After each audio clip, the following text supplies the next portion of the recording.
I know that there are people with the Flyers who are unhappy with the fact that I have a few times said that the attendance is down. Now, in the past, I have noted that the attendance is down at games because I thought that the front offices were making very bad decisions and that like there was no reason for anybody to come out, like the Hextall era and the Fletcher era.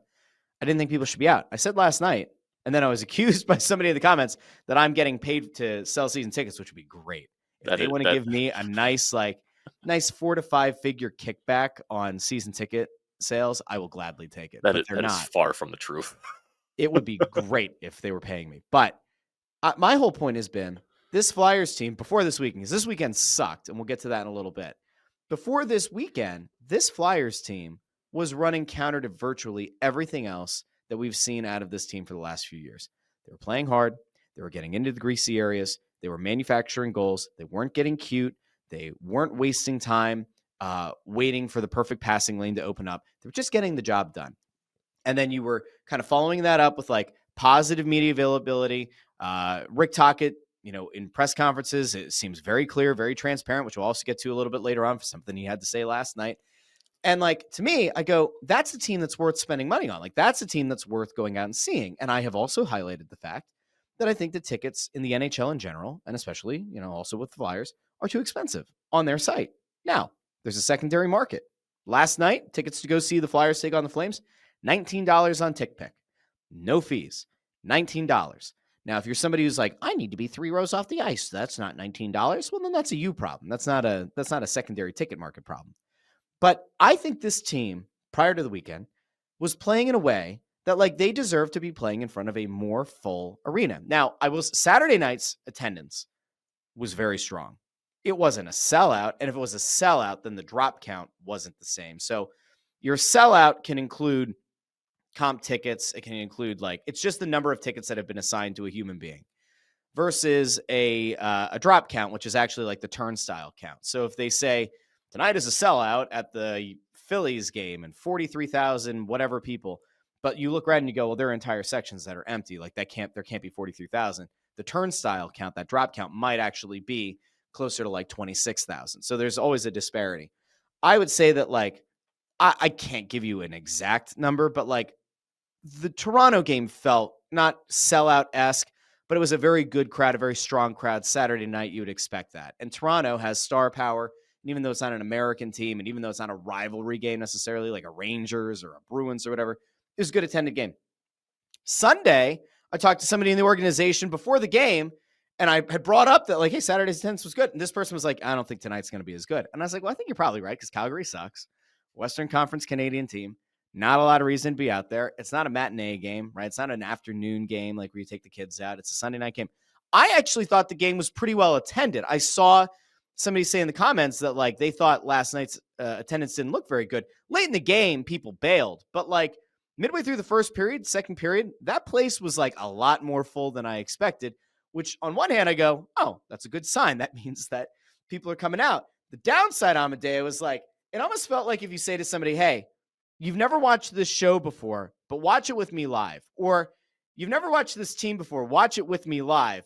And then that show or that team underperforms in such a horrible way that instead of bringing your friend to the party that is Flyers hockey, now they might be like, the fuck did you just do to me?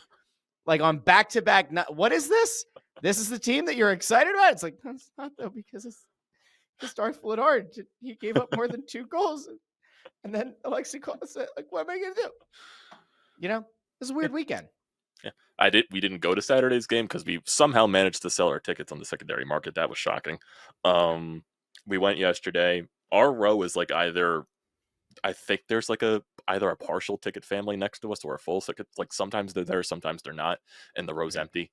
So there's so many patches in the upper sections. It's either very packed or it's very empty, and it's never in between. So I don't know. Well, Joe Papel actually brings up a pretty interesting point here that I guess I hadn't thought of before, but I, happen to have the smartest viewers in all of YouTube, Philadelphia sports fandom. So Joe here, who is a season ticket holder, says Flyers attendance is down for many reasons. Having 5 home games in 9 days is too many. Even a family of 4 buying on third-party reduced prices only attend 1 of those, and it's too many for season ticket holders. So I think there actually might be some truth to that. That actually isn't a bad point at all. Because if you're like, okay, if you live in my area, right? If you live up above King of Prussia on that 422 corridor, it is a bitch to drive to the arena every game. It is. Again, very blessed, very grateful. But it's a bitch to do. And 5 home games in 9 days, like, you're not going to do that. You're probably not going to do it. Maybe you go to 3 of them. And as that kind of starts to happen, you're probably going to see that drop. The one thing that I think is a little bit different now versus like when Hextall was here, and I think even in the early Fletcher days, is like they had a lot of issues with ticket brokers that were buying up entire rows or almost entire sections worth of tickets. And then you'd go to a game and you'd see like an entire corner section in the upper level. No one was there except for like the 2 or 3 people who had a season ticket. I don't think that's happening now. I just think this is like, there are a whole bunch of different factors going into it. But man, it also doesn't help that you raised ticket prices for the first time in so many years. I think that's also a cause. Which I think is fair if you're looking to buy directly from the team. Look, if they want to poo-poo me, they can do that. I'm not trying to bring flack on anything here. To blame Amadeo for shitting on the entire thing. Oh, no. The people who tend to have issues with the things I say on Snow the Goalie or my show, they tend to reach out directly to me, and then we have a conversation. And I say, ooh, did you actually listen to the thing? Or did somebody show you 5 seconds of a thing and you're reacting to the 5 seconds? It's usually pretty helpful to know if we have full context or not. So again, I think this team, even with this past weekend kind of thrown off, I still think the team is worth going out to see. And I saw I think tickets to next Wednesday's game against the Oilers are something like, I think they were like $25 on a couple of the secondary market sites. It might have gone up since then, but like last night, they were like $25 to go see Connor McDavid and the Edmonton Oilers. I said to my wife, I'm like, that might actually be the one to go to. That might be one to take the kids to. The Flyers might not win, but like, you're going to go see the best player in the world. Like, of course, like that is a game to go to.